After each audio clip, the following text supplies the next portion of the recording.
Central government employees और pensioners के लिए एक अच्छी खबर आ रही है। जनवरी 2026 से डीएनएस अलाउंस और डीएनएस रिलीफ 60% तक बढ़ने की संभावना है। इस इंक्रीज का सीधा फायदा सैलरी और पेंशन दोनों पर पड़ेगा। आज के इस वीडियो में हम सिंपल लैंग्वेज में समझेंगे डीए और डीआर क्या होता है, ये कैसे कैलकुलेट होता है, कितना पैसा बढ़ेगा और ये हाइक कब से मिलेगा। सबसे पहले बात करते हैं डीए और डीआर की। डीएनएस अलाउंस, जिसे हम डीए कहते हैं, सेंट्रल गवर्नमेंट एम्प्लॉयज को मिलता है और डीएनएस रिलीफ यानी डीआर पेंशनर्स को दिया जाता है। डीए और डीआर का मेन पर्पस होता है महंगाई के इफेक्ट को कम करना।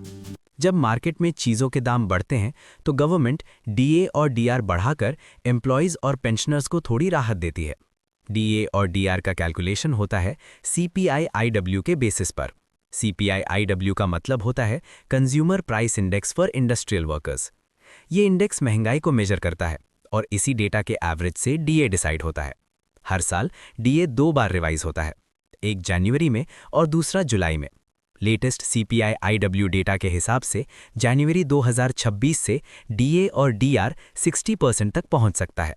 अभी डीए 58% है। इसका मतलब है लगभग 2% का इंक्रीज एक्सपेक्टेड है। अब समझते हैं इस इंक्रीज का सैलरी पर क्या इफेक्ट पड़ेगा। मान लीजिए किसी एम्प्लॉय का बेसिक पे 40,000 रुपये है।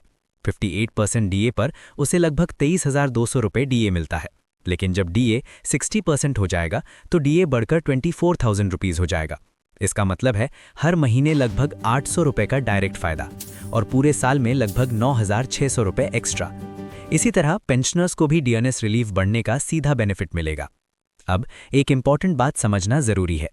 अभी तक गवर्नमेंट की तरफ से डीए और डीआर हाइक का ऑफिशियल नोटिफिकेशन जारी नहीं हुआ है। नॉर्मली होता क्या है, जनवरी वाली डीए हाइक को मार्च के आसपास यूनियन कैबिनेट अप्रूव करती है।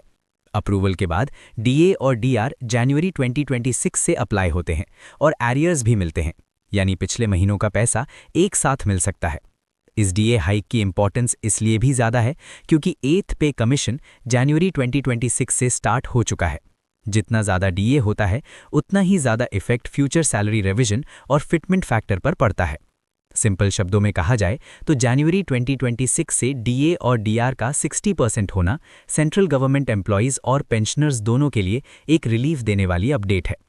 लेटेस्ट गवर्नमेंट अपडेट्स के लिए चैनल को सब्सक्राइब करें, वीडियो को लाइक करें और अपना ओपिनियन कमेंट में ज़रूर बताएं।